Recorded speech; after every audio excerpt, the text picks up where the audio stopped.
Ciao amici e amiche del segno dei gemelli, benvenuti, io sono Angela e questo è Exoteric World. È così che mi trovate sui social. Questo è l'oroscopo lunare motivazionale che vi darà dei suggerimenti e vi aiuterà a trovare la spinta giusta per affrontare il periodo dal 2 al 16 maggio, dove troveremo la luna nuova in Toro. Vi ricordo che è una stesa generica, prendete solo ciò che vi risuona di più, se volete potete integrarla col vostro segno lunare. In descrizione trovate le recensioni dei mazzi usati e i link per acquistarli. Vi invito a iscrivervi e abbonarvi al mio canale per sostenere il mio lavoro. Vi ringrazio moltissimo se lo farete o lo avete già fatto. E adesso iniziamo, andiamo ad accendere la nostra luna. Cosa aspettarci da questo periodo? A livello astrologico, a partire proprio dal 2 maggio, proprio per arrivare alla luna nuova del 16 maggio, avremo maggior possibilità di concretezza, di ottimismo, di nuova speranza e fiducia proprio per gettare le basi per il futuro, perché questa luna nuova in Toro ci porterà a maggiore equilibrio e benessere. Sotto tutti i punti di vista, principalmente un periodo produttivo per le questioni pratiche e la comunicazione e prendere decisioni importanti. Pazienza e impegno serviranno tanto per prepararci appunto per il futuro, per una nuova fase, per concretizzare qualcosa. Di contro dobbiamo fare attenzione perché potremmo aver troppa fretta nell'agire, dobbiamo fare attenzione ad avere un piano ben preciso e tanta chiarezza, avvertire sentimenti di ansia, di paura, di frustrazione, di monotonia oppure sentirci bloccati. E adesso andiamo a vedere il primo oracolo che ci fa una specie di fotografia, il nostro punto di partenza, quindi intorno al 2 maggio, con questa carta che effettivamente ci parla purtroppo di un po' di malinconia, di ansia, di senso di vuoto o sentirsi giù di morale. Sicuramente si può trattare anche di un momento di un calo di energia, però in qualsiasi circostanza passeggera, anzi se dovesse durare più del previsto, magari ci consiglia di attivarci proprio per uscire da queste sensazioni, da queste emozioni o situazioni, cercando magari anche di fare un qualcosa che ci dà gioia, quindi di autospronarci proprio per uscire. E poi dipende sempre da quello che stiamo vivendo.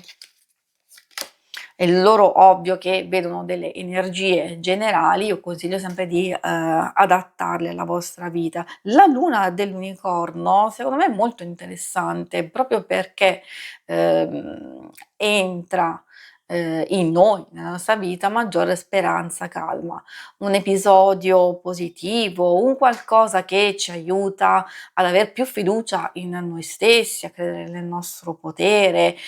Di sicuro nelle varie circostanze, io direi in tutte, ma soprattutto nelle faccende delicate, complesse, è meglio avere un approccio gentile, dolce, cercare di avvicinarci pian pianino a un qualcosa, utilizzare cautela nella comunicazione.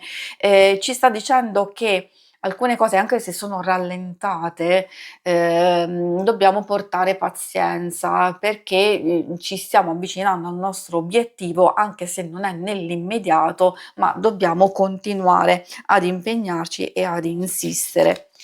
Però già ci sta dicendo che siamo nel percorso giusto e questo è importantissimo. La luna blu, a maggior ragione, secondo me, va a intensificare quello che è già uscito, e cioè di realizzazione, di manifestazione di un momento molto propizio, soprattutto per chi vuole rinnovare la propria vita, per chi vuole darsi la possibilità di un nuovo inizio, quindi un momento buono per stabilire degli obiettivi, anche per cogliere delle opportunità, e possono esserci degli eventi molto interessanti, inaspettati. Adesso andiamo a vedere i messaggi dall'oracolo dello sciamano. messaggi inaspettati, eventi, nel senso proposte, consigli, indicazioni, suggerimenti, cose che insomma molto interessanti. Ovviamente trattandosi di una lettura generica, alcune cose possono riguardare la vita personale, la vita sentimentale, un qualcosa che ci piacerebbe realizzare e creare, il lavoro stesso. Il primo messaggio dall'oracolo dello sciamano è la redenzione dell'anima. Un messaggio molto particolare perché ci dice, e ci parla soprattutto del nostro impegno, di onorare noi stessi, di, riconoscere ciò che è, trascurato, le nostre stesse energie, quelle che disperdiamo in cose che non ci servono, in cose che sono inutili, e darci la possibilità di recuperare, di ricordare, proprio per guarire e proteggere i nostri spazi interiori. Quindi no scusate, no alle illusioni, no alle, distrazioni quelle, che come vi dicevo proprio non sono utili. Okay, una distrazione per gioco, per divertimento, per farci stare bene, ma quando abbiamo a che fare con delle distrazioni che ci portano lontano dal nostro obiettivo, allora lì dobbiamo intercettare questa cosa e rimetterci nel giusto percorso. Succede tutte quelle volte, per farvi un esempio, che procrastiniamo. "Ma sì, questa cosa c'è tempo, ma sì, meglio aspettare", oppure "adesso non ho voglia", oppure, "no, no", ci creiamo degli alibi, diciamo che non abbiamo tempo e invece siamo noi che effettivamente non vogliamo prenderci del tempo per fare determinate cose. Questo era giusto per farvi un piccolo esempio. Il bastone ci dice che noi abbiamo il potere di fare qualsiasi cosa, poi ha anche a che fare con la volontà, con le opportunità, da cogliere, con di darci l'opportunità di esplorare, noi stessi, di riportare equilibrio, ma, soprattutto di cercare di intercettare quei momenti dove abbiamo bisogno di fermarci, riflettere e invece quei momenti in cui abbiamo necessariamente bisogno di agire. Quindi ci parla in realtà di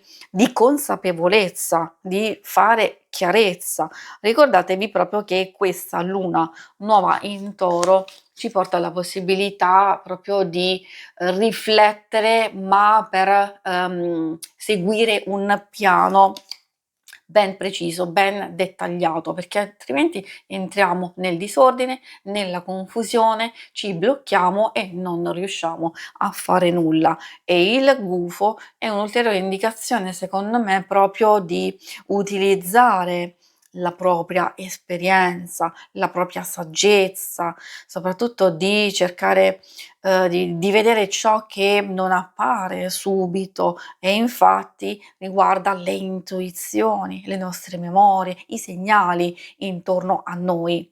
Chiarezza nel buio, appunto. Nel buio può essere riguardo una situazione complessa, una situazione dolorosa, se la stiamo affrontando, spero assolutamente di no, però magari in quelle, situazioni dove c'è bisogno del nostro impegno, ecco che questa ci sta dicendo di non ignorare la parte in ombra, di non ignorare le cose negative, ma di affrontarle in pieno proprio per darci l'opportunità di superarle.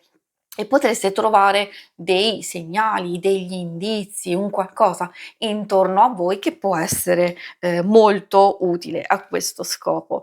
Si conclude qui la lettura, vi ringrazio per avermi seguita. Se volete in alto a destra trovate il logo per iscrivervi al canale, mentre in basso trovate le schermate per vedere il vostro oroscopo mensile e quello settimanale. Alla prossima, vi auguro una buona luna. Ciao!